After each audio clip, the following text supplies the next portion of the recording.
Good noon, YouTube.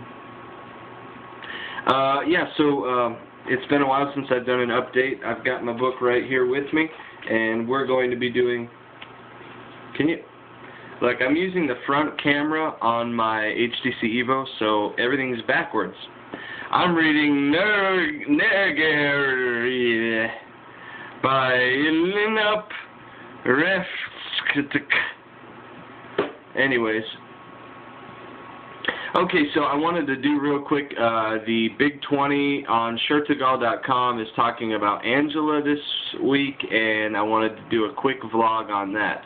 Question: out of the above theories, which do you think best fits Angela? I consistently have thought that Angela is one of the Grey Folk.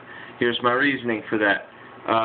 Obviously, her knowledge of the ancient language, her mysteriousness, she was taught by Tenga, who I also believe is one of the Grey Folk. Now, we don't know that the Grey Folk have ceased to exist. What we do know is that they have hidden themselves in society. So, whether by taking mates or becoming hermits or whatever. So I think that they are of the Grey Folk. What is Tenga searching for? Tenga is searching for what the Grey Folk lost. In Eldest, you'll remember that Christopher Paolini writes about the Grey Folk and says that Oramus was telling about the Grey Folk to Aragon, and says that they, when they worked their spell about the ancient language and trying to tame magic, they lost their power, so to speak. A little sweet tea there. Lost their power, so to speak, and just kind of disappeared. Whoa! It just got really bright all of a sudden. It's a sign from God. So Tenga is, I believe, is searching for the power that they lost, and he wants to gain that back. Do you have a theory of your own regarding Angela that was not included? No, I think she's the Grey Folk, and that was included. Why do you think Salembum has stuck with Angela for all these years? I think Salembum stuck with her because he sees something that's going to happen that other Weircats may not.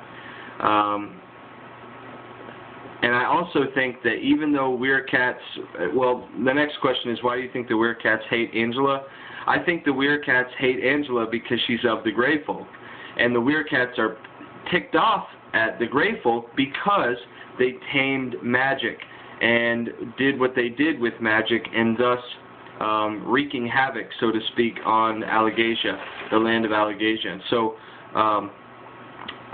what has happened now is the Weircats, who are naturally magical in and of themselves, just like dragons, now they've had to deal with all these humans and elves and all these and dwarves and people that are using tamed magic, when before it was wild and scary, and there wasn't, you know, yeah, there was a lot of foolishness with it, and at one point there was a spell that was wrought that almost destroyed everyone in Allegasia, Oramus described in Eldest. However, the Weircats, I think, would have preferred for magic to stay wild. And so they're mad at Angela and at Tenga because they are descendants of the Grey Folk, and they're mad at the Grey Folk. Why do you think that Angela knows so much of the ancient language yet is unable to perform magic? Because she is of the Grey Folk. Now, the Grey Folk lost their power, but they were the ones that created the ancient language. So, yeah, that's what I think. Anyways, that's my theory on Angela, and feel free to post your comments and video responses, and thank you guys. I got 16 subscribers right now. I apologize about my lack of posting, but check this out. I just got my associate's degree, and I'm done with school now, and school is done, and there's a lot of other things that are done now, so I'll be back to normal on my vlog. It's been a crazy few weeks. Thank you for your support. That.